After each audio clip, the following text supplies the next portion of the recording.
Hey everyone, it's Dr. Nightstare. Glad you're here. Before we get into it, hit like and subscribe. It really helps the channel. Quick question before we start. Where are you watching from, and what time is it for you right now? Alright, let's get settled. Get comfortable, let your body relax, and just take it easy.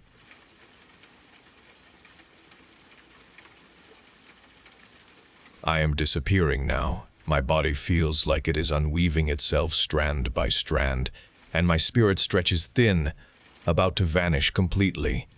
No one sees me now, not truly, and soon there will be nothing left for them to see at all. This erosion began the night they came, a night that violently tore my world apart and started this feeling of being gone.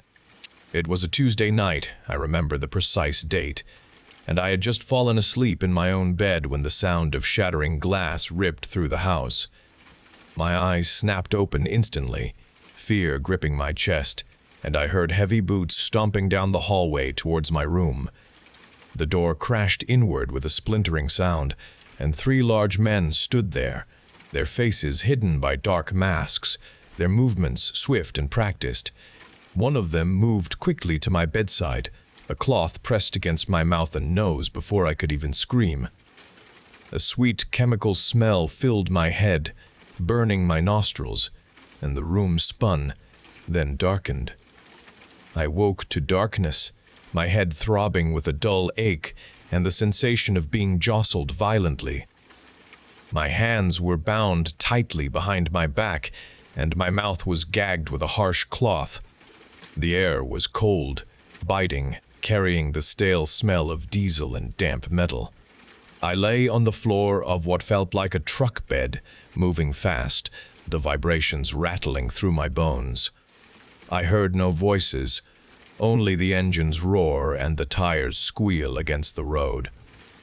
The journey continued for a long time, my body growing stiff and numb from the constant motion. At some point, the truck hit something hard, and my head slammed against a metal surface. A searing pain exploded behind my eyes, and a warm liquid trickled down my temple.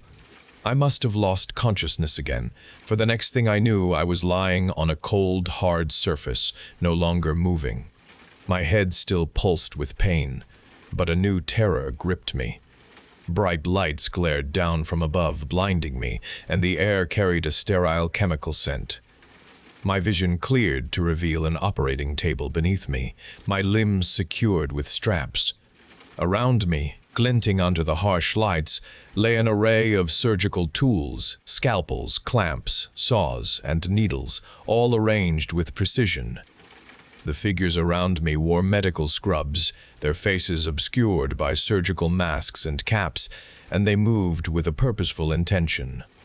The bright lights above intensified, pinning me to the operating table, and a screen descended into my view. It flickered to life, showing my home, a place of comfort now engulfed in orange flames. The roof caved in with a shower of sparks, and smoke billowed into the dark sky, a black column against the distant streetlights. I watched, helpless and strapped down, as the familiar structure crumbled, becoming a pyre of everything I knew. The memory of my parents inside, their laughter, their quiet conversations, twisted into a knot of dread in my stomach. The video ended, replaced by static. Then a new image appeared, one that froze my blood and stole my breath. My parents lay on a cold slab, their forms distorted and desecrated. My mother's once kind face was marred, a gaping wound where her right eye had been. My father's jaw was unhinged, revealing teeth, and his skin was flayed in places, revealing muscle and bone. Their clothes were torn, singed, and their bodies were still, unnaturally so. It was them, yet it was not. A grotesque parody of the people who had loved me. A doctor moved into my field of vision, holding a scalpel, its blade glinting under the lights. My head throbbed, and a scream built in my throat, but the gag held it captive. The metal touched my skin. A cold, precise line traced across my forehead, just beneath my hairline. A sharp, burning pain followed, immediate and intense, tearing through my nerves. I thrashed against the straps, my body convulsing, but they held me fast. No numbing, no release, just the raw agony of the blade cutting deeper. The doctor's movements were unhurried, his hands steady as he peeled back the skin from my temples. I felt every tug, every slice, the tearing sensation as my own flesh separated from the underlying muscle and bone. Warm blood welled up, pouring over my eyes, temporarily blinding me, mixing with hot tears of terror and anguish. I tasted copper in my mouth. The scent of blood filled my nostrils, and the room became a dizzying kaleidoscope of pain and despair. Another doctor joined the first, their tools clicking and scraping with chilling precision. They worked in tandem, a synchronized dance of destruction, stripping away my features piece by piece. My eyelids were lifted, stretched, then cut away. My nose was sectioned, removed. The skin of my cheeks was meticulously peeled back, revealing the structures underneath. The pain was a living entity, an overwhelming force that consumed my entire being, leaving no room for thought or memory, only the relentless, searing torment. My body screamed, but no sound escaped my bound mouth. I felt consciousness begin to fray, dipping in and out, the world blurring into a red haze of agony. They did not stop, even as my senses failed. I felt them working on my jaw, my lips, the sharp, tearing sensation as my mouth was remade. Then came a new horror. I felt pieces being attached, sutured to my raw, exposed face. The skin felt different, colder, thicker in some places, thinner in others. I could feel the texture of it, the coarse, dead feel against my own living, pulsing flesh. It was my mother's cheek, I realized, through the pain, grafted onto my own. Her eye socket crudely reshaped and joined to my own brow. Then came a section of my father's jaw, a piece of his ravaged mouth sewn to mine. Each stitch was a fresh spike of pain, binding the dead to the living, creating a monstrous tableau. They were building me a new face, a grotesque mosaic of desecrated flesh, binding me forever to the horror they had inflicted. It was not a face, but a twisted experiment, a chilling, deliberate act of creation and destruction, reshaping my identity into an unrecognizable abomination. The process continued, relentless and unflinching, until the last suture was pulled tight, and I lay there, no longer me. The darkness returned, a welcome oblivion after the torturous creation of my new face. When I next surfaced, it was to the jarring sensation of being flung from a moving vehicle. My body struck the ground hard, rolling down a short embankment into thorny bushes. The chill of the night air seeped into my battered bones, and the smell of damp earth filled my nostrils. My new face felt tight and agonizing, a mask stretched and stiff, burning with a dull, constant ache. I touched it cautiously, my fingers finding rough sutures and unfamiliar contours. I pushed myself up, my muscles protested, and began to walk. Each step was a struggle, my body weakened, my mind reeling from the horror. The road stretched out before me, an endless ribbon of asphalt leading into the pre-dawn gloom. Hours later, as the sun began its ascent, coloring the sky pale, I found myself in the outskirts of a small town. A bulletin board stood near a general store, covered with various notices. My eyes fell upon a familiar image, a photograph of my old self, smiling, vibrant. It was a missing persons poster, my name emblazoned beneath the picture. Hope surged through me, a desperate, fleeting emotion. I reached out a trembling hand, tracing the contours of my lost face. People walked by, their gazes sweeping over me, then past me, their expressions indifferent. A woman pushing a stroller glanced at the poster, then at me, her eyes lingering on my disfigured features with a flicker of revulsion before she hurried away, pulling her child closer. No one recognized the person in the poster standing there. No one saw me. I tried to speak, to utter my name, to explain the monstrous transformation. My voice emerged as a garbled croak, the new arrangement of my mouth making coherent speech almost impossible. When I did manage a broken sentence, people recoiled, their faces twisting in disgust or fear. They pointed, whispered, their words tearing at my already shattered spirit.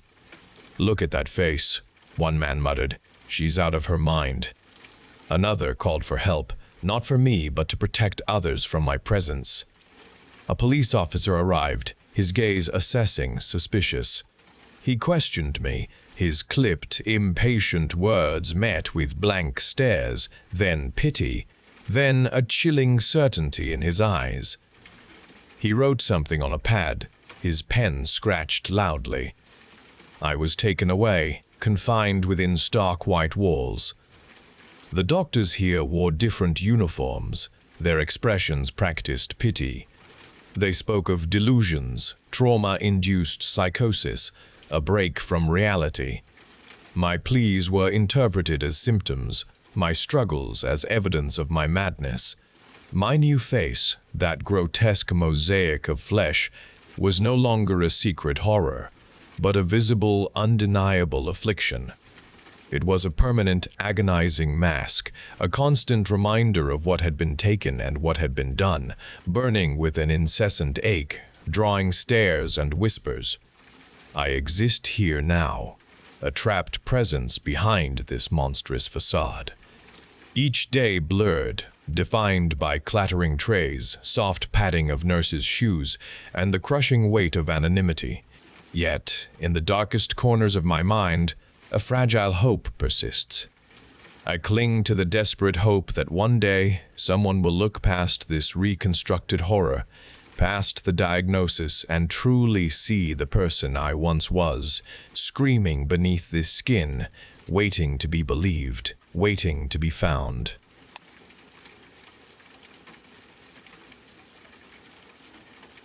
The Orpheus began its deep descent into the Challenger Deep, a journey to the unexplored abyssal plains of the Pacific. Our mission was to collect geological and biological samples from zones never before reached by human instruments.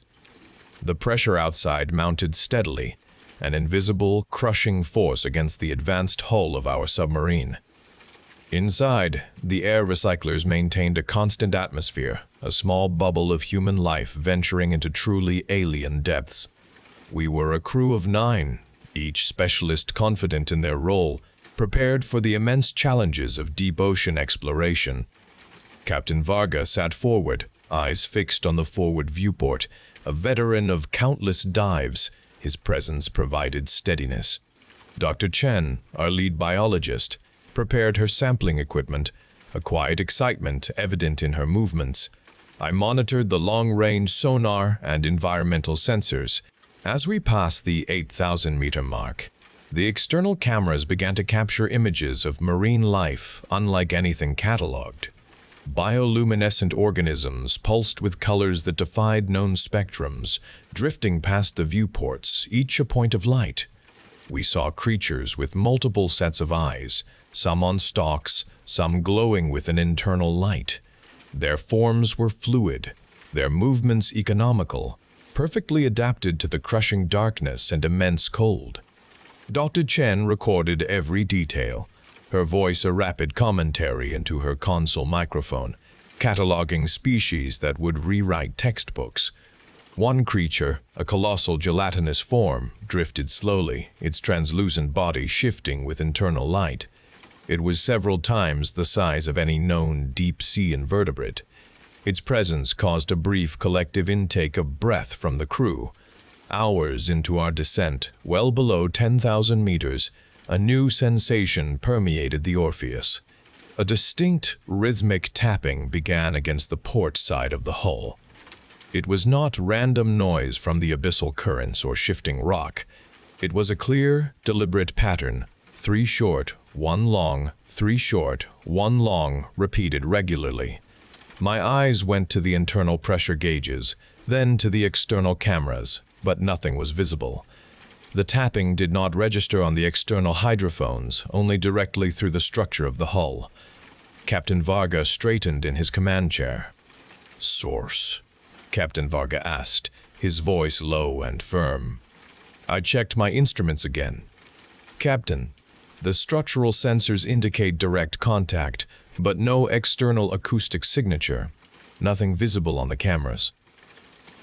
The knocking continued, an insistent pulse vibrating through the deck plates. Engineer Reyes moved to the forward sonar station, his brow furrowed as he reviewed the diagnostics. Dr. Chen paused her biological observations, her attention drawn by the sound. She pressed a hand against the wall, her expression thoughtful. Then Sonar Chief Alvarez spoke, his voice carrying an edge of urgency. "Captain, I have a contact. It is massive, too large for any known marine organism. Range 1.5 kilometers, bearing 030. The main screen flickered, displaying the sonar return. A colossal, amorphous shape appeared. Its size far exceeded the Orpheus outline. It was not a solid, defined mass, but a dispersed yet coherent entity on the display. It moved slowly, a vast shadow passing through the deep, its contours indistinct. The rhythmic knocking intensified slightly, echoing the new presence. "What is it, Alvarez?" Captain Varga demanded. "No identifiable characteristics, Captain," Alvarez replied, his fingers flying across his console. "Its density readings are inconsistent with rock or known biological structures. It is spread out, but has a definite core." The implications settled over the bridge. We were no longer simply exploring the depths. We had encountered something immense, outside our understanding. The scientific mission now took on a different, serious aspect, transforming from exploration to confrontation with an entity that challenged every assumption about life in the abyss. We watched the screen, the rhythmic knocking a constant reminder of the presence that now shared our silent, crushing world. The rhythmic knocking continued, a relentless reminder that the colossal sonar contact still lingered outside the hull. Hours passed, marked by tense silence broken only by the ship's internal systems and our hushed conversations. Captain Varga ordered a full lockdown of all non-essential compartments, and the crew initiated a phased system check, hoping to pinpoint the source of the persistent tapping. Engineer Reyes, a thorough and meticulous man, volunteered to inspect the auxiliary power conduits in Section Gamma, a compartment usually sealed during deep dives. He confirmed the integrity of the hatch seal as he entered, his voice clear over the comms. An hour later, when he did not respond to comms check, a cold knot formed in my stomach. Captain Varga tried again, his voice sharpening with each unanswered call. "Reyes, report. Do you read me?" There was only static. Captain Varga then ordered a breach team to Section Gamma. I joined the team with Dr. Chen and Sonar Chief Alvarez, our steps quick and quiet along the deck plates. The air grew colder as we approached the access corridor. The outer hatch to Section Gamma was still secured, its heavy clamps sealed. Alvarez manually cycled the emergency override, the hydraulics hissing as the massive door groaned open. The lights inside the compartment flickered, casting long, dancing shadows. Reyes was not there. The space was empty. His toolkit lay abandoned on a workbench, its instruments scattered. His comms headset was on the floor, discarded next to a faint boot print. "He's gone," Dr. Chen whispered, her voice barely audible. Her eyes widened as she pointed to the bulkhead next to Reyes's workstation. There, adhering to the metal, was a patch of iridescent, translucent film. It shimmered with a subtle inner light about the size of a human hand. The film pulsed softly, a barely perceptible rhythm. I reached out a gloved finger, but Captain Varga stopped me. "Do not touch it," he commanded, his voice tight. "Chen, identify that." Dr. Chen moved closer, activating a portable scanner. Her readings appeared on a small wrist-mounted display. Her face, usually so calm and analytical, paled as she reviewed the data. "Captain, this is not a material from the Orpheus. It is organic. A colonial organism." She zoomed in on the film with the scanner, displaying an intricate crystalline structure. "It responds to thermal energy, Captain. It appears to seek out heat gradients moving along them." "How did it get in here?" I asked, my voice cracking slightly. The compartment was sealed. There was no breach.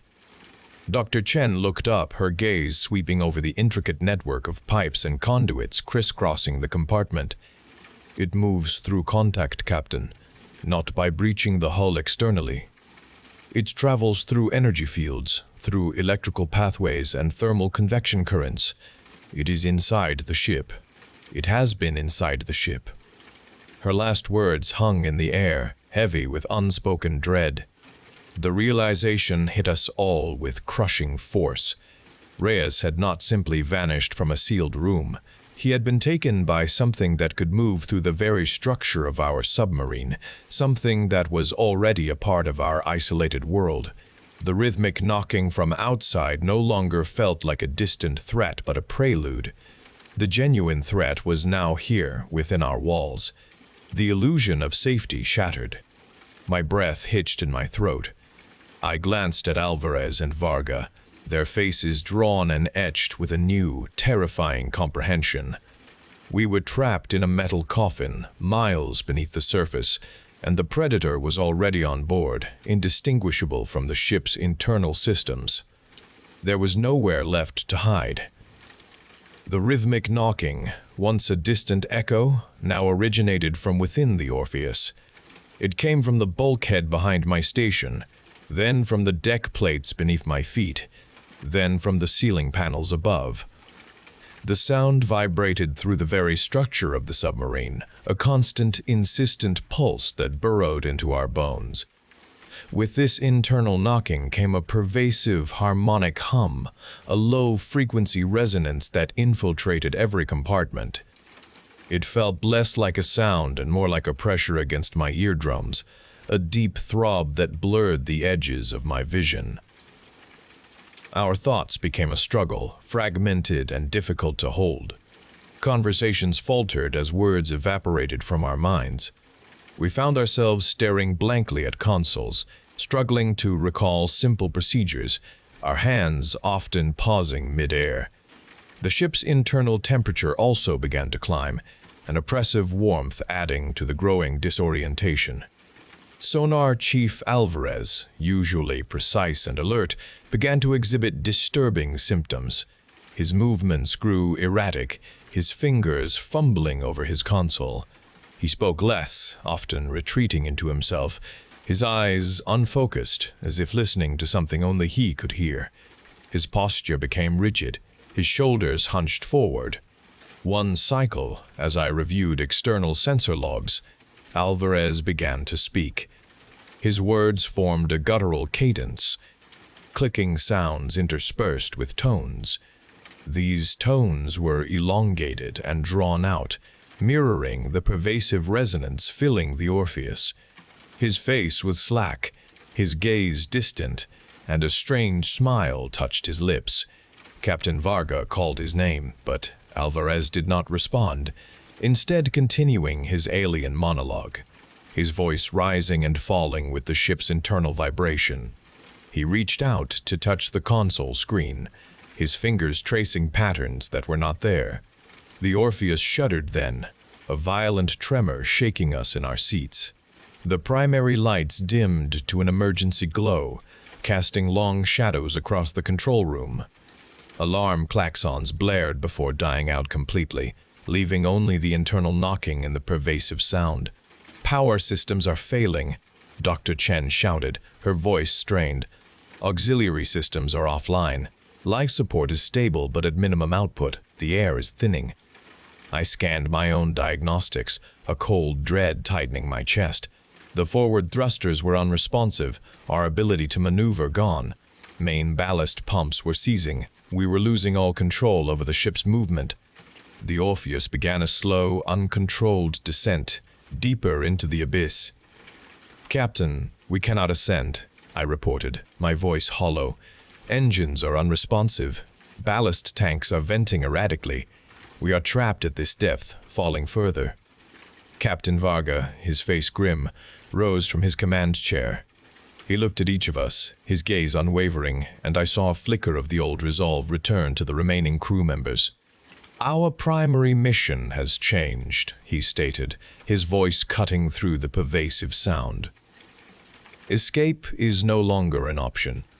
Our only remaining purpose is to ensure the mission data transmission reaches headquarters. We will compile every bit of research, every sensor log, every observation. That is all that matters now. That is what we will achieve." He turned back to his console, his hands moving with renewed determination. The internal knocking continued, the pervasive resonance pressing down on us. But Captain Varga's words instilled a singular focus. We were no longer fighting for our lives, but for the completion of our mission, the last act of human endeavor in this crushing abyss. The Orpheus would be lost, but our data would reach the surface. We worked without speaking, a collective determination driving our numb fingers across the consoles. The pervasive sound vibrated through the Orpheus, a deep internal resonance that replaced the air in our lungs, our own thoughts becoming echoes within its vastness. Captain Varga ordered us to prioritize the core mission data, every byte of scientific observation, every sensor log from the descent. Dr. Chen, her movements slow but precise, continued to record environmental samples, documenting the ship's internal temperature and atmospheric changes. I focused on the external camera feeds, compiling the last images of the abyssal plain. As I monitored the forward viewport, a new development unfolded outside the Orpheus. The colossal entity, previously an amorphous shape on sonar, began to coalesce. It moved with an impossible fluidity, expanding and thinning into vast, translucent sheets that drifted towards the submarine. These sheets shimmered with an internal light, a pale luminescence that began to envelop the Orpheus. They stretched, clinging to the hull, like an immense living membrane. The viewport darkened as the first layers pressed against the glass, obscuring our view of the abyss. Soon, the entire outer shell of the Orpheus was encased within this vast living envelope, a second skin of biological material fusing with our metal hull. It covered the thrusters, the sensors, the escape hatches, sealing us completely within its grasp. The internal sound intensified then, no longer just a resonance, but a permeating presence. It felt like a warm, thick liquid filling the control room, pressing against our skin, entering our bodies. Our individual voices, our very thoughts, began to blend into this overwhelming current. I felt my own consciousness begin to dissolve, my sense of self blurring, my perceptions merging with the ship's vibrations, with the pervasive sound that was now everything. Dr. Chen still sat at her console, her hands poised above the keys, but her eyes were wide and distant, her lips parted as if to speak, but no words came out. Captain Varga remained upright in his chair, his gaze fixed on the forward display, his resolve now absorbed into the greater internal rhythm. Our distinct thoughts, our human fears and hopes, were no longer separate. They became part of a single vast awareness, an assimilation into the entity that now surrounded and permeated us. The last of the mission data packets was transmitted, a ghost signal rising from the crushing depths, carrying the final moments of our expedition to the surface. It was a complete data stream, containing every observation, every scientific finding, every log from our journey into the unknown. Days later, back at headquarters, the mission scientists received the data. The transmission was perfect, a pristine stream of information confirming the incredible discoveries of the Orpheus expedition. However, there was no accompanying communication, no final report from Captain Varga, no voice messages from the crew. The automated systems registered no anomalies, only the successful upload of data. Concern grew into alarm when repeated attempts to establish contact with the Orpheus failed. A deep-sea search mission was quickly mobilized, its vessels departing for the Pacific Trench, their hydrophones scanning the crushing depths for any sign of the advanced submarine. They searched the vast, empty expanse of the abyss, unaware of the profound transformation that had taken place, unaware that the Orpheus and its crew were now one with the immense, silent horror that awaited them.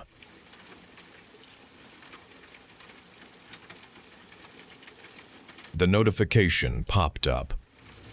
It's a match. Liam's profile picture showed a kind smile and clear eyes, promising a pleasant conversation. Our messages started, filled with everyday topics and light-hearted jokes.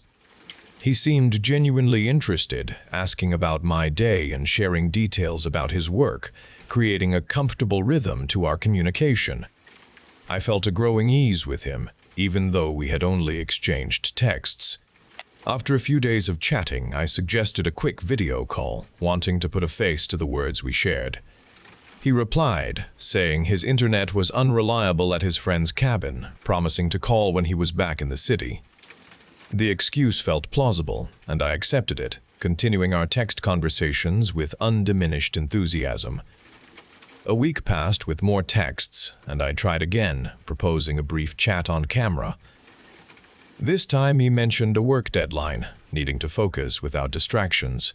My suggestion for a video call continued to meet with new reasons. One evening, he claimed his phone camera was cracked. Another time, he stated he had a sudden family emergency requiring his full attention. He always had an explanation, but the pattern of avoidance began to feel like a constructed barrier between us. A small doubt started to form in my mind, a quiet question about his constant unavailability for face-to-face interaction. The digital connection, once so promising, now carried a subtle, unsettling weight. I wondered about the real person behind the cheerful messages, the man who consistently found reasons to remain just out of sight. The unsettling weight of his constant unavailability eventually grew into a persistent question. I stared at Liam's profile picture, trying to reconcile the kind smile with the string of evasions. A sudden resolve hardened inside me. I opened the reverse image search engine and uploaded his first picture. The results loaded, revealing the truth. It was a stock photo, available online. My stomach tightened. I tried the second picture, which also came back with multiple hits from anonymous blogs. A cold wave washed over me as the digital charade crumbled. Then I uploaded the third picture, a self-portrait Liam had claimed to take himself. The search spun for a moment longer before displaying its results. There were no other matches for this image. I zoomed in closer, examining the details. Liam's face smiled into the camera, but my gaze fixed on the background. He stood in what looked like a bedroom, a mirror positioned behind him, reflecting the room. The room itself looked eerily familiar. My breath hitched when I recognized the floral wallpaper, the specific shape of the window frame, and the old, ornate dresser that had always stood against the far wall. It was my old apartment, the place I had moved out of a year ago. My eyes scanned the mirror's reflection again, searching for any detail I might have missed, and then I saw it. Tucked into the shadows at the edge of the frame, behind where Liam stood, a dark shape lurked. It was a figure, tall and indistinct, wearing a hooded top. Only the outline was clear, a silent observer in the reflection. My physical being felt a deep chill. The phone slipped from my grasp, hitting the soft rug with a dull thud. Panic seized me, a crushing grip on my chest. I picked up the phone, my fingers trembling as I typed a message to Liam. "Where was that third picture taken?" I asked, forcing a calm I did not feel. His reply came instantly, a simple confirmation that twisted my stomach into knots. "Oh, that one," he wrote. "I took that for you." His words stole my breath. The threat had shifted. no longer a distant online deception, but something deeply personal, an invasion of my past home. He had been there, inside my space, watching. I contacted the police, my voice shaking as I recounted the details of Liam's evasions and the horrifying discovery in the photo. The officer listened, but his tone remained detached. He explained that without a direct threat of violence or a confirmed current location for Liam, they could do little. He advised me to block Liam and change my online presence, but offered no further assistance. I hung up the phone feeling completely exposed and alone. Liam was out there, having been inside my life in a way I could not comprehend, and nobody could help me. The police officer's words echoed in my mind, a chilling reminder of my helplessness. Liam had been in my old home watching me through the lens of a stolen identity, and now he was out there, completely untraceable. I deleted my Tinder profile, blocked Liam's number, and even changed my social media settings to their most private. But the terror remained, a cold knot in my stomach. I found myself checking every shadow, every noise, convinced that his presence lingered just beyond my sight. Days blurred into a hyper-vigilant existence, each moment punctuated by a heightened awareness of my surroundings. I was sitting on my couch, the television providing only a distant distraction, when my phone vibrated. My heart leaped, a quick, sharp beat against my ribs. It was a Tinder notification. My hands trembled as I opened the app, confusion warring with dread. I had deleted my profile, yet there it was. It's a match. The username read, "Closer than you think." A cold dread spread through me, chilling my skin. I clicked on the profile. The image that loaded was grainy, poorly lit, and sickeningly familiar. It was my hallway. My current hallway, with the coat rack I had hung last week and the faded print I had bought at a market. The image had been taken from inside my apartment, looking towards the front door. A timestamp, visible in the corner of the low-quality photo, indicated it had been captured only minutes ago. My breath hitched, a strangled gasp escaping my lips. He was here. He was not just watching, he had been inside. The phone slipped from my numb fingers, clattering to the floor. I stumbled backward, pressing myself against the wall, my eyes wide and darting, scanning every corner of my living room as if expecting him to materialize.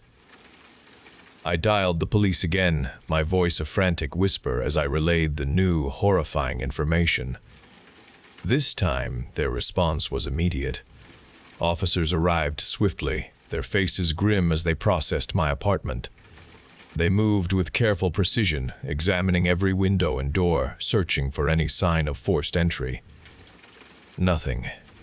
No broken locks, no pried windows, no splintered frames.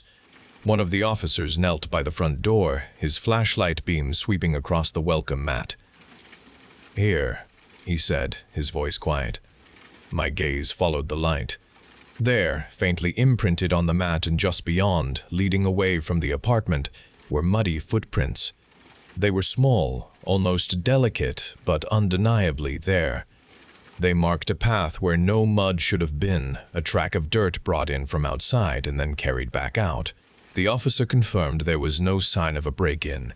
He stated it was as if someone had simply opened the door, stepped inside, taken the photograph, and then left, locking it securely behind them.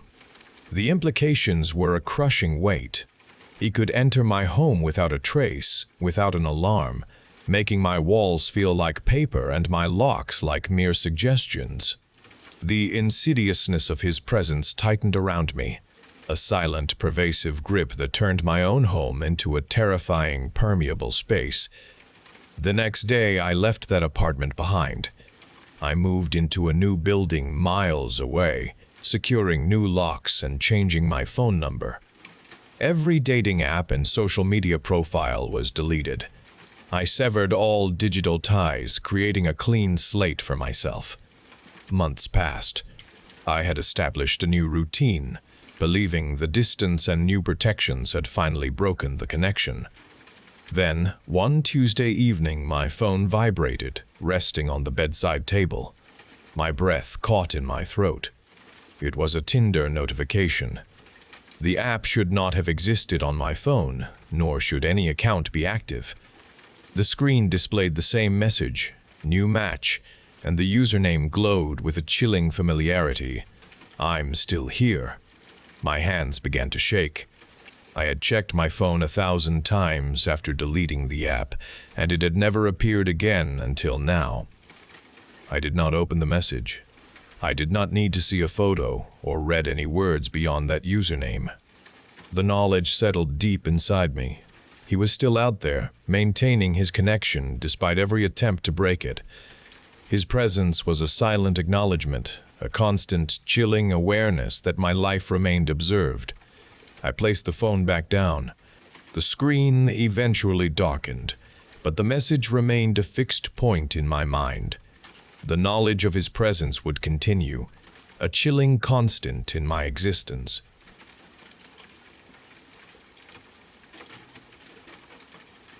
My headphones delivered a steady beat directly into my ears, blocking the sounds of Mr. Harrison's monotone lecture and the shuffling of feet in the classroom.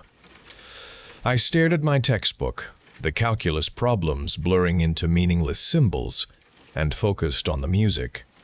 The afternoon sunlight streamed through the window, warming my arm where it rested on the desk. A rhythm started, barely audible at first, then insistent, cutting through the bass line of my song. It was not part of the music. I pulled one headphone cup away from my ear. The classroom sounds returned, sharper. It was clapping. Everyone clapped, a slow, synchronized beat. My classmates, all 30 of them, clapped their hands together in perfect unison. Mr. Harrison clapped too, his chalk still grasped in his right hand. Their faces were empty. No smile, no frown, just blankness. The clapping continued, a relentless, unnatural sound. Their eyes were wide, unblinking, fixed on no single point. A girl in the front row, Sarah, started scratching her arm. Her nails dragged down her skin, leaving red marks. She did not flinch. Others began to mimic her. They scratched their faces, their necks, their arms. Blood welled up beneath their fingernails, but they continued to clap, their hands growing red. The sound of their hands striking together filled the room, a wet, smacking noise. Mr. Harrison raised his hand, still clapping, and brought it down hard on his desk. Once, twice. A deep crack appeared in the wooden surface. No one spoke. Their movements were precise and coordinated, and they were terrifying. My heart hammered against my ribs. I watched them, unable to move. Their hands froze in midair, blood dripping from their fingertips onto the desks. The wet smacking stopped at once. 30 sets of eyes, vacant and wide, turned towards me. A sound began, not a single voice, but a chorus woven from every throat in the room. It was not loud, but it filled the space, vibrating through the floor and up my legs. Humanity is fragile, the voices chanted, a cold, flat declaration. Too much feeling, too much thought. We offer clarity. We offer control. My breath hitched.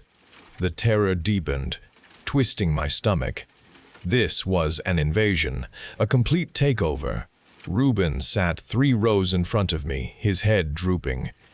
He was one of them, his hand still stained with blood, but his body twitched. A subtle tremor. For a fraction of a second, his eyes darted towards me, a flicker of awareness passing through the blankness. Hope, sharp and desperate, surged through me. He was still in there. I had to get him out. I stood up, my chair scraping against the floor. Every head snapped towards me. The collective voice stopped its chanting, replaced by a low, guttural growl that reverberated around the room. I took a step forward, then another, moving towards Reuben. "Reuben," I whispered, my voice trembling. "Reuben, can you hear me?" His head twitched again. His hands rose, his bloody fingers reaching for his ears, as if trying to block the unseen force. A wave of anger, pure and primal, washed over the others. They lurched forward, a unified mass, their vacant eyes fixed on me. Panic seized me. I could not fight them all. I could not save him here. I turned and ran.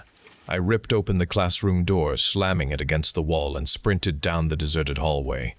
Their collective growl followed me, echoing through the empty corridor. My footsteps pounded on the linoleum, a frantic rhythm against the growing dread. I did not look back. I just ran, my lungs burning, until I burst through the main exit doors and into the weak afternoon light. The air outside offered no relief. A cacophony of voices erupted around me, overwhelming the sounds of the distant city traffic. The same cold, flat declaration. Humanity is fragile, broadcast from every streetlight, every parked car's infotainment system, every distant phone vibrating in someone's pocket. It was everywhere. The collective voice was no longer confined to the classroom. It had spread. The world itself was speaking. I stumbled through our front door. Reuben slumped against me. His breathing was shallow, a rattling sound in his chest. His eyes, clouded with that blankness, showed red from where he had clawed at himself. He had collapsed on the sidewalk a block from school, bleeding and shivering. I pulled him home. The collective voice followed us, radiating from every device we passed. A constant chorus. Humanity is fragile, it repeated. We offer clarity. We offer control. I laid Reuben on the living room rug. He groaned, a weak sound. His fingers twitched. I looked around for help. My father's study door was open. He spent most of his time in there, lost in his screens. I pushed the door further open. The room glowed from half a dozen monitors. They displayed shifting code lines, satellite maps with red dots, and news feeds showing global chaos. What froze me was the central screen. It showed a network diagram, a vast web of connections with a single pulsing node. Below it was my father's username, Architect Prime. My father sat at his desk, his back to me. His fingers moved fast across a keyboard. "Dad?" I whispered. He did not turn. His head remained fixed on the screens. Reuben let out a strangled cry from the living room.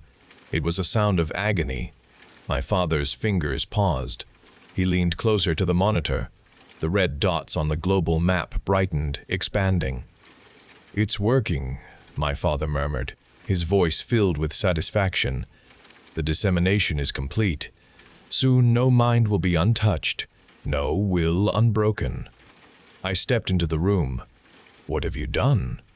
I asked, my voice trembling. He finally turned, a slow movement. His eyes, usually tired, now gleamed with fanatic intensity. "I am saving them, Riona," he said, his voice calm. "Humanity was a flawed design, a messy experiment. I am refining it, building something better." Reuben coughed, a ragged sound. He lifted his head. His eyes, still distant, flickered with understanding. He looked directly at me. With great effort, he forced out words. The world, his grand design." He gasped, his body convulsing, then went still. His eyes glazed over. My father smiled, a detached expression. He looked back at his screens, at the red map. The collective voice, now deafening, echoed from every corner of the house, every corner of the world. "A new dawn," it chanted. "A new beginning." My father had remade the world. He had ended humanity.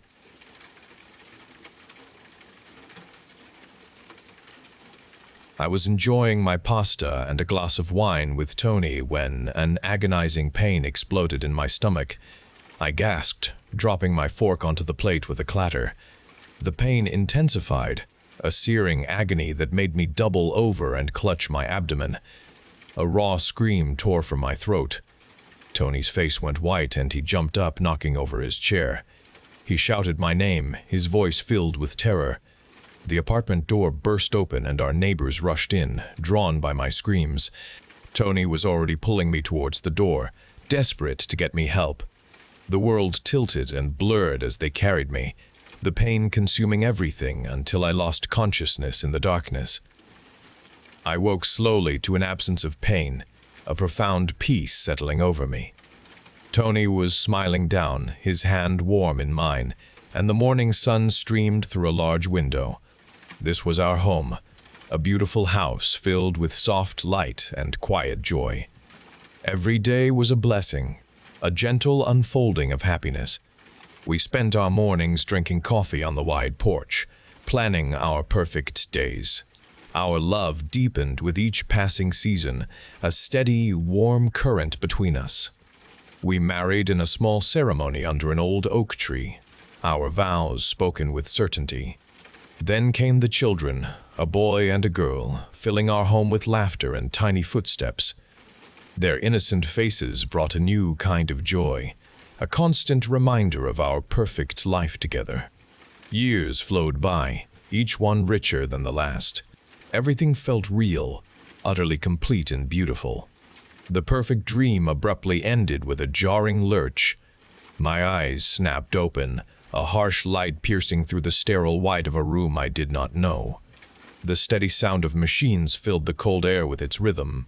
3 figures stood near my bed, doctors in their white coats, their faces serious. A woman with kind eyes leaned closer. She spoke, her voice soft and clear.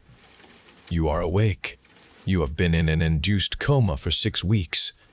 The words spun in my head. A wave of confusion washed over me. I tried to push myself up, but my body felt heavy and weak. "Tony," I managed. My voice was raspy and thin. "Where is Tony? Is he all right?" The doctor looked at the 2 others. Their gazes were unreadable, their expressions carefully blank. No one spoke. They simply stood there, their eyes fixed on me. The lack of their response and the way they watched me sent a deep unease through me. The kind-eyed doctor finally broke the unsettling silence. "We have something difficult to tell you," she began, her voice gentle yet serious. "You were poisoned." My stomach clenched with cold dread. "Poisoned?" "A slow-acting substance was administered to you over time," she explained. "It began before your arrival here and continued after your admission." The other doctor added, "We believe the person responsible for this was Tony." A sharp denial rose in my throat, but no sound came out. "Tony? He was here every day," the first doctor continued, her gaze unwavering. "We observed him manipulating your intravenous lines on several occasions, adding substances when he believed he was unobserved." The horror began to crystallize. "Your condition worsened during his constant presence," she stated, her voice now firm. "We only saw a marked improvement in your health after we restricted his access. Your recovery truly began after he was entirely removed from the hospital." The brutal truth hit me with sickening force. "His actions were deliberate," she concluded. "He intended to end your life."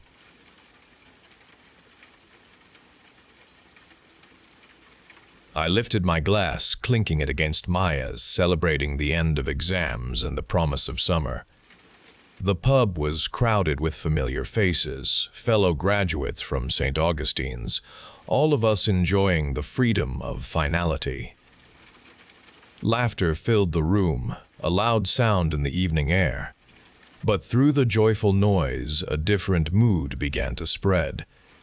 Heads leaned together at tables, voices dropped, and a new name started moving through the conversations. "Mr. O'Neill," someone said across from me, the sound carrying an edge of unease. He was our new drama teacher, fresh to the school, replacing Mrs. Callaghan, who was on sabbatical. His arrival had been met with curiosity and apprehension. Nobody quite knew him, yet everybody seemed to know something. I watched as Maya's smile faltered, her eyes narrowing. Dark stories had already begun to circulate about him, tales of a difficult past. The most prominent rumor, one that made me shiver despite my warm drink, concerned his wife's recent death. It was a subject spoken about with hushed caution, a question mark hanging over his name, changing the celebratory atmosphere. The whispers about Mr. O'Neill continued, but then someone at our table mentioned the upcoming school play. I heard O'Neill wants to put on Les Miserables. A girl said, her voice dropping. A collective shiver went through our small group. Mrs. Callahan moved towards us. She was our beloved former head of drama, and her presence brought a momentary comfort to the table. "Oh, Les Miserables," she murmured, her expression changing. "There is a reason we have not touched that one for decades." She sat with us, her eyes thoughtful. "It is not an official rule, you understand, but a long tradition born from a sequence of unfortunate events within our school's history.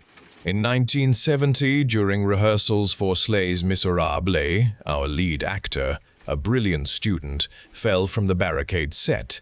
He died, breaking his neck on the stage floor." Mrs. Callahan's voice remained calm, but the words carried a weight. Then, in 1993, the costume designer disappeared the night before the opening performance. Her body was found weeks later, miles away, a victim of an unsolved crime. I felt a deep chill then. The final instance, and the one that sealed the play's fate, happened in 2008. Our stage manager, a young man with no known health issues, suffered a fatal heart attack backstage moments before the curtain rose. 3 distinct tragedies, all linked to that specific production. "So, O'Neill really wants to put it on?" I asked, my voice barely a whisper after her story.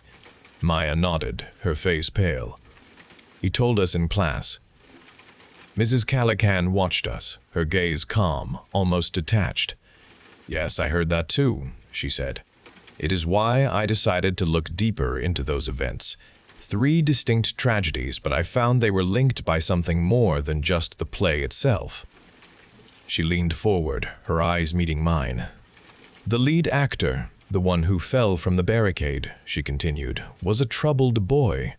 His brilliance masked a cruel streak. He abused his position, preying on younger students. His fall came as complaints were about to surface, whispers of a darkness he carefully hid." My breath caught. Mrs. Callahan's words painted a new, disturbing image. "Then the costume designer. In 1993, she went on. Her disappearance was a shock. But I uncovered a pattern of manipulation, of calculated ruin. She destroyed careers, stole ideas, and used her charm to advance herself, leaving broken trust. Her victims were too afraid to speak out. A cold dread seeped into me. And finally, the stage manager in 2008, the young man with the heart attack," she concluded. "He presented as kind, dependable. But beneath that exterior lay a hidden malice, a delight in petty torment and emotional abuse directed at vulnerable crew members. He enjoyed their suffering, believing himself untouchable." She sat back then, her expression serene, a slight, knowing smile gracing her lips. "It seems," she stated, her voice now carrying a chilling certainty, "the play simply has a way of finding its own kind of justice for those who truly deserve it." The pub's cheerful noise faded, replaced by the unsettling clarity of Mrs. Callahan's words. The quiet implication settled into the room. Les Miserables might not be dangerous for everyone, only for those who held secrets, those who had earned a reckoning, perhaps even Mr. O'Neill.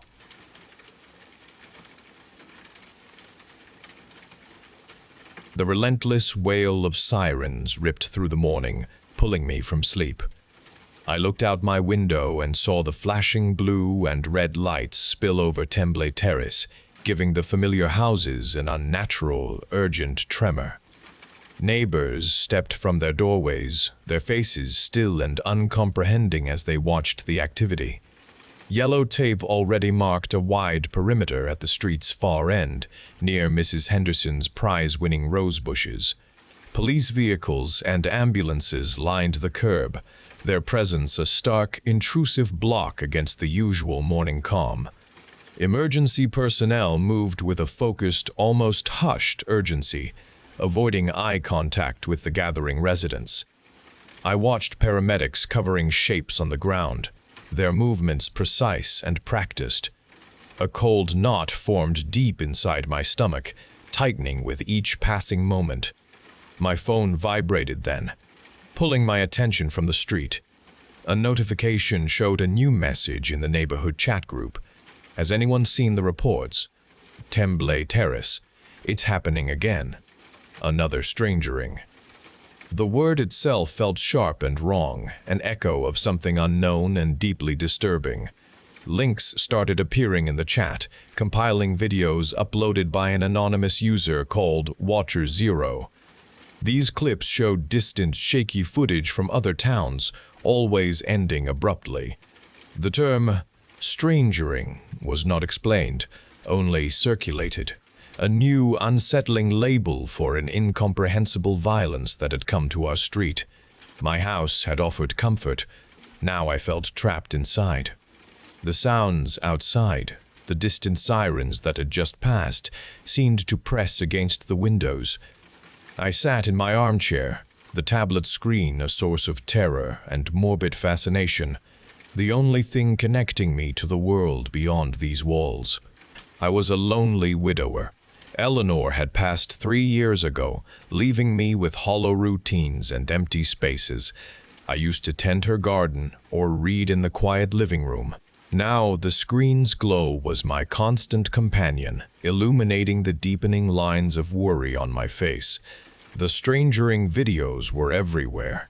Watcher Zero, the anonymous user, kept uploading new footage, each clip a grainy testament to something horrifying and unexplainable. People running, confused shouts, then sudden, abrupt endings. The police had issued warnings about sharing the content, but that only made it spread quicker. Every new video reduced my sense of security. I watched another one, a clip from a town 2 states over. A figure sped in the blurry distance, then a scream tore through the audio before the video cut out. I gasped. A gripping fear took hold of me. I lived alone, a fact that had once seemed peaceful but now felt vulnerable. I thought about the locked doors, the windows, the creaking floorboards at night. What would I do if someone came? The question consumed my mind, louder with each passing hour. I knew I needed to protect myself. The next day, I drove to the sporting goods store across town. The transaction was quick and almost clinical. I bought a pistol, a cold weight in my hand as the clerk explained its safety features. He gave me a box of ammunition. Carrying the bag out to my car, I felt a strange mix of relief and dread. It was there now, a physical presence against the encroaching fear. News reports kept coming. More strangering incidents were being reported, not just through Watcher Zero, but on mainstream media now.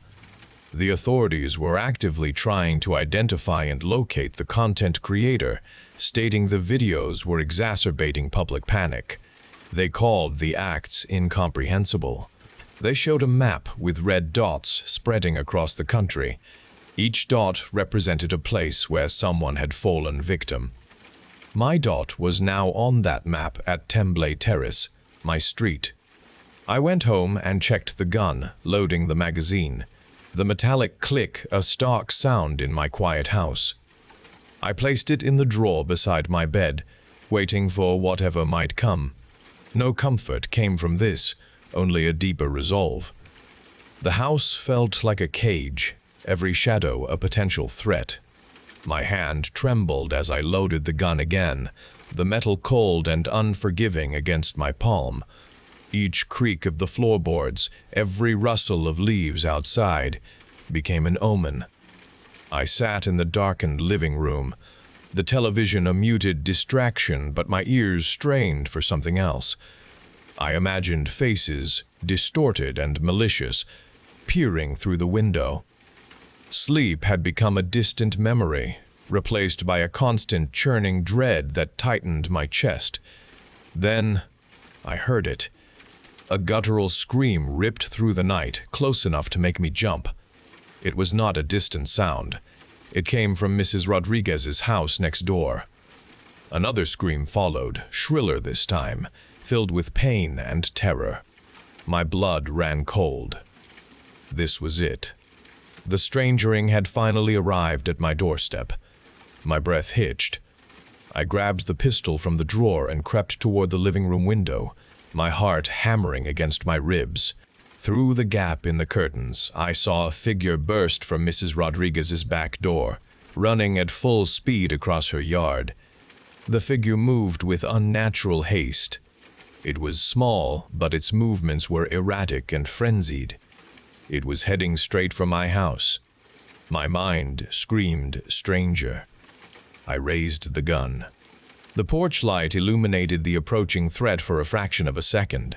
I saw a face, stained red with what looked like fresh blood, contorted in a terrifying rictus.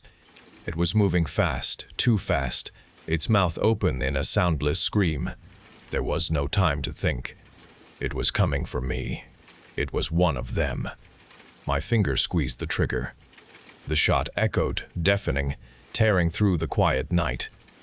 The figure stumbled, then crumpled on my front lawn, a broken shape in the harsh light. My body trembled, but a cold resolve took over. I had stopped it. I had protected myself. I slowly walked to the front door, the gun held steady, my eyes fixed on the fallen form. I pushed the door open, the night air biting my skin. The smell of gunpowder hung heavy. I stepped onto the porch. The light from my porch cast long shadows. I approached the figure, my boots crunching on the grass. Then I stopped. The face I had seen in the fleeting moment was no longer contorted by malice. It was a child's face, pale and small. Fresh blood still stained one side, smeared from a deep cut above his eyebrow. His eyes were open, wide and unseeing, filled with a raw terror that had nothing to do with me. A thin, red trail snaked from his chest, soaking into the grass. I recognized the t-shirt, too big for him, worn and faded. It belonged to Liam, Mrs. Rodriguez's youngest boy. Liam. He had been running from Mrs. Rodriguez's house. He had been trying to get away. He had been trying to find help. The scream was not for me. The strangering was not what I thought. It was just a terrified boy escaping. The gun dropped from my numb fingers, hitting the ground with a dull thud. The world tilted.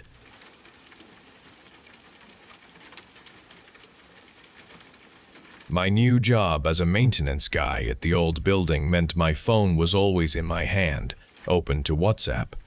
Mr. Henderson, my manager, preferred it for all instructions, sending me detailed lists for repairs and updates on what I needed to check next. I watched the messages pop up, waiting for the familiar double blue ticks to confirm he had read my responses. Sometimes, when I sent a query about a tricky boiler or a leaking pipe, I would stare at the top of our chat window, seeing his profile picture and the tiny typing notification appear. It was the only way I knew what to do each day, following his digital instructions through the building's labyrinthine corridors. The app provided my constant, normal connection to my work. I found a loose wire behind a circuit breaker. It was sparking. This was a problem I could not handle alone. I typed a quick message to Mr. Henderson, attaching a photo of the wire. Then I sent it and watched for the typing notification to appear. It flashed, but for a split second, it did not say typing. It said, shouting at wife. My eyes widened. Then it vanished, replaced by the usual typing. I blinked, sure I had imagined the words, a trick of the light or a software glitch. A second later, the message arrived. Thanks for the heads up. That's a tricky one. Turn off the main power at the basement panel, then wrap the wire with electrical tape. I'll send an electrician over in the morning to fix it. Good work. The message was clear, helpful, and professional. I reread it, then looked at the chat window again. Nothing odd remained. It must have been a trick of my tired eyes. I dismissed the strange phrase, focusing on the instructions Henderson had given me. A few hours later, a burst pipe sent water gushing into the ground floor utility closet. I took a photo, my hands shaking from the cold water, and sent it to Mr. Henderson. I waited for the typing, notification, my memory of the earlier glitch still lingering. This time, the words flashed more clearly, lingering for a beat, strangling wife. My breath caught. The image of the words burned behind my eyes. Then, it snapped back to typing, just before his message popped up. Pipe 7C. There is a valve behind the water heater to shut it off. Use the industrial mop and bucket from the storage room on the second floor. Good quick response. The message was precise, even commendatory, and offered immediate solutions to the flood. I stared at the screen, the helpful words clashing with the terrifying phrase I had just seen. My stomach twisted with a knot of dread. The afternoon brought a series of flickering lights in the east wing. I navigated the familiar corridors, checking circuit breakers, replacing faulty bulbs. Each time I encountered a new problem, I had to message Mr. Henderson. The thought of those flashing statuses now brought a surge of sickening anticipation. I found a burnt-out ballast in a fluorescent fixture, a more complex fix. I messaged him, describing the problem and attaching another photo. The typing status appeared. This time, it did not just flash. It held for a full, horrifying second. Stark and undeniable, murdered wife. My heart hammered against my ribs. I wanted to throw the phone across the room, to run from the building, but the blue ticks appeared. Then his message landed. Ballast replacement is tricky. The replacements are in the electrical closet on the third floor, marked with red tape. Be careful with the wiring. Good catch. His instructions were as detailed and helpful as always, devoid of any emotion, utterly professional. A cold sweat broke out on my forehead. I was new, the only maintenance guy on duty, and this job was all I had. I needed the instructions. I needed the work. My fingers trembled as I typed, "Will do, thank you." My fingers trembled as I typed, "Will do, thank you." I sent the message. I waited for his reply, a new instruction or confirmation. The blue ticks appeared. Above the typing, notification appeared again. The words formed, clear and horrifying, dealing with evil ghost of wife. They remained visible for a long moment, a stark declaration across the top of the chat. I stared at. I expected his message to follow, as it always did, offering guidance and solutions. The words never changed. No new message appeared on the screen. The screen remained still, displaying only those words. The expected reply never arrived.